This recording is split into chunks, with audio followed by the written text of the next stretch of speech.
नमस्कार, मैं हूं स्वाति रायना। लॉकडाउन की वजह से हमारा काफ़ी काम ऑनलाइन शिफ्ट हो गया है।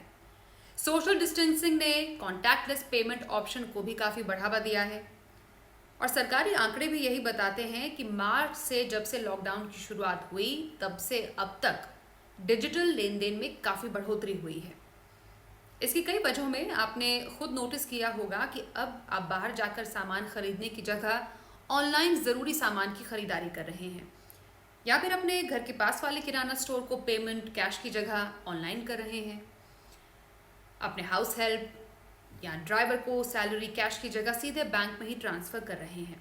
जाहिर तौर पर सोशल डिस्टेंसिंग का पालन करना ही चाहिए और जब तक वायरस का डर है तब तक काफ़ी समय तक कैश हैंडलिंग कम ही रह सकती है।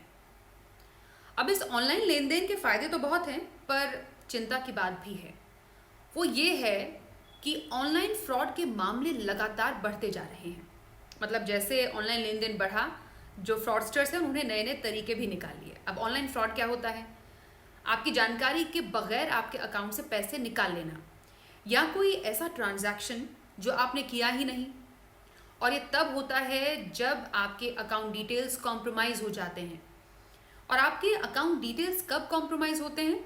जब आपका अकाउंट या तो हैक कर लिया जाता है या आपकी जानकारी गलत जगह पर चली जाती है। वैसे साइबर स्पेस में हैकिंग की बात करें या फिर ठगी की बात करें तो कोई नई बात नहीं है, पर जानकर आपको ये हैरानी होगी कि ऑनलाइन ठगों ने भी ठगी के नए नए तरीके निकाले हैं। मतलब समय के साथ वो भी काफ़ी इवॉल्व होते जा रहे हैं। जैसे कोविड का समय है तो कई लोगों को WHO या फिर बैंक वगैरह से ईमेल या फिर फ़ोन करके ठगी का शिकार बनाया गया। इंश्योरेंस एजेंट बनकर प्रीमियम भरने के लिए कई लोगों के साथ ठगी हुई है। व्हाट्सएप पर लिंक भेज दिया और मोबाइल हैक करके ठगी कर ली। बैंक या फिर फ़ोन वॉलेट के कर्मचारी बनकर फ़ोन किया और डिटेल्स मांग लिए। फ़ोन पर कॉन्टेस्ट और उनमें लाखों जीतने या फिर काफ़ी आकर्षक ऑफर के लालच देकर पैसे लूट लिए। और ये काफ़ी पुराना भी है तरीका ठगी का। या फिर कोरोना में मदद के नाम पर फ़ोन करके या सोशल मीडिया अकाउंट हैक करके पैसे मांग लिए। और ज़्यादातर ऐसे लोग शिकार होते हैं इसका जो कि बुज़ुर्ग हैं या फिर टेक savvy नहीं है। कई तो टेक savvy भी होते हैं फिर भी झांसे में आ जाते हैं। अब इसमें लोगों की भी गलती नहीं होती। दरअसल ये ठगी ही इतनी चालाकी से की जाती है कि कोई भी आसानी से इसके जाल में फंस जाए और उन्हें पता भी ना चले। यानी सावधानी हटी और दुर्घटना घटी। अब ऐसे में आपको रहने की ज़रूरत है बहुत ज़्यादा जागरूक। अब जैसे आपको कोई ईमेल आया जिसमें आपके बैंक का ईमेल आईडी है, मतलब आपको लगा आपके बैंक ने आपको ईमेल भेजा है और जाहिर तौर पर आपको शायद लगेगा कि इसमें कोई इंपॉर्टेंट जानकारी है तो आप उस ईमेल पर क्लिक करते हैं, लेकिन अगले ही मोमेंट आपको पता चल जाता है कि आपके अकाउंट से पैसे निकल गए हैं। अब ये होता क्या है? दरअसल ये फिशिंग ईमेल होता है। मतलब ईमेल आईडी बिल्कुल असली जैसा ईमेल आईडी दिखता है जो आपको लगता है कि आपके बैंक का ही ईमेल आईडी है। अब दिक्कत यहाँ पर ये होती है कि जब आपसे आपके बैंक की डिटेल इस ईमेल में पूछी जाती है और आप दे देते हैं और फिर इस डिटेल देने के साथ ही पैसे गायब हो जाते हैं। या फिर ईमेल पर कोई लिंक आता है, उसको लिंक को क्लिक करते हैं, सीधे वो आपकी UPI ऐप पर आपको ले जाता है। ऑटो डेबिट का ऑप्शन दबाने पर आपके अकाउंट या फिर ऐप से पैसे निकल जाते हैं। सबसे ज़रूरी सवाल जिसका जवाब ज़रूर जानिए, क्या आपका बैंक आपसे SMS, ईमेल या फ़ोन करके आपकी बैंक डिटेल्स कभी मांगता है? जी नहीं। ऐसे किसी भी मेल पर, फ़ोन पर, मैसेज पर भरोसा नहीं कीजिएगा और ना ही क्लिक करना है किसी लिंक पर। ऐसी स्थिति में आपको क्या करना है? आपके पास अगर ऐसा कोई ईमेल आया, फ़ोन आए या मैसेज आए, सीधे बैंक को फ़ोन कीजिए, वो भी ऑथराइज नंबर पर। उनसे फ़ोन करके पूछिए कि आपकी तरफ से क्या कोई ईमेल आया, कोई जानकारी पूछने के लिए, कोई इंपॉर्टेंट कम्युनिकेशन। ये आप ऐसे क्रॉस चेक कर सकते हैं। साथ ही इसे फर्जी ईमेल या फिर फिशिंग ईमेल पहचानने का भी तरीका है। आप गौर से देखेंगे इन ईमेल के एड्रेस के अक्षरों में हेरफेर होगी। कोई ना कोई अल्फ़ाबेट आगे पीछे होगा जो कि असली ईमेल आईडी से बहुत मेल खाता होगा। इसलिए कोई भी ईमेल या फिर SMS बहुत ध्यान से देख कर ही खोलिएगा।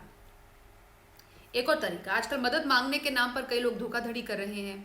सोशल मीडिया अकाउंट हैक कर मदद मांगने वाले, मैसेज भेजने वाले कई ऐसे किस्से हुए हैं और फंड ट्रांसफ़र करके ठगी का शिकार भी कई लोग हुए हैं। इसलिए सोशल मीडिया अकाउंट का पासवर्ड स्ट्रॉन्ग रखें और अपना पासवर्ड बदलते रहिए। तो कुल मिलाकर अगर ऑनलाइन ट्रांजैक्शन करना है तो आपको सेफ्टी मेजर्स अपनाने पड़ेंगे। बहुत सिंपल लेकिन ज़रूरी। किसी अनजान ईमेल या लिंक पर आप क्लिक मत कीजिए। कोई फ़ोन आता है जहाँ पर बैंक डिटेल की जानकारी मांगी जाती है, शेयर नहीं करना है। अपना अकाउंट नंबर, पासवर्ड किसी के साथ शेयर नहीं करना है। नेट बैंकिंग पासवर्ड हर 6 महीने में बदलते रहिए। पासवर्ड कैसा होना चाहिए? मुश्किल, जैसे स्पेशल कैरेक्टर्स उसमें डालिए, नंबर्स डालिए, upper case, lower case, alphabets का मिक्सचर। ट्रांजैक्शन की उसका OTP आए उसको शेयर मत कीजिए। हमेशा वेरीफाइड जगह से ही पेमेंट ऐप को डाउनलोड कीजिए या फिर ऑफिशियल वेबसाइट से डाउनलोड करना बेहतर माना जाता है, क्योंकि ऐसे कई फर्जी जो वेबसाइट्स है वो भी आ गए हैं। अब ठगी का शिकार हो गए, इसके बावजूद क्या करना है? याद रखिए 3 दिन के अंदर शिकायत करके ही रहनी है। कम से कम 6 महीने का बैंक स्टेटमेंट आपको अपने पास रखना चाहिए। अगर कोई प्रूफ आपसे मांगा जाता है, SMS या फिर ईमेल जहां पर फ्रॉड ट्रांजैक्शन की पूरी जानकारी है, वो प्रूफ के तौर पर आपके पास होनी चाहिए। कोई भी संदिग्ध ऐप जहां से धोखाधड़ी हुई है उसका स्क्रीनशॉट रखें, वो कोई वेब पेज भी हो सकता है। पुलिस स्टेशन में आप फ्रॉड की शिकायत कर सकते हैं। साथ ही RBI ने कुछ नियम सेट किए हैं ऐसे किसी भी ऑनलाइन फ्रॉड ट्रांजैक्शन के लिए। अगर बैंक की गलती से ऑनलाइन फ्रॉड हुआ है तो आपका पैसा जो है उसके लिए आपकी कोई जिम्मेदारी नहीं होगी, आप लायबल नहीं है, आपको कोई पेमेंट नहीं करनी पड़ेगी। किसी थर्ड पार्टी या मॉलवेयर साइट या फिर क्रेडिट डेबिट कार्ड की वजह से अगर कोई किसी थर्ड पार्टी ने फ्रॉड किया है जहां पर ना बैंक की गलती है ना आपकी गलती है, तो अगर 3 दिन में शिकायत करते हैं तो ना बैंक जिम्मेदार होगा ना आप जिम्मेदार होगा, मतलब लायबल आप नहीं है पे करने के लिए। यहाँ पर भी बैंक में शिकायत करने पर 90 दिन में बैंक को आपके इस कंप्लेंट का निपटारा करना ही है। सबसे ज़रूरी, गलत तरीके से रकम आपके अकाउंट से गई है तो 10 दिन में बैंक को आपको एक रकम वापस करनी है। देखिए, ज़रूरी समझना यह है कि ऑनलाइन लेन देन के समय सतर्कता और सूझबूझ आपको रखनी है, क्योंकि ठग तो तैयार बैठे हैं यहाँ पर डिजिटल डाका डालने के लिए। लेकिन अगर आप सावधानी रखेंगे, जागरूक रहेंगे, तो ऐसे किसी भी डिजिटल फ्रॉड से बचा जा सकता है। अपना ख्याल रखिएगा। नमस्कार।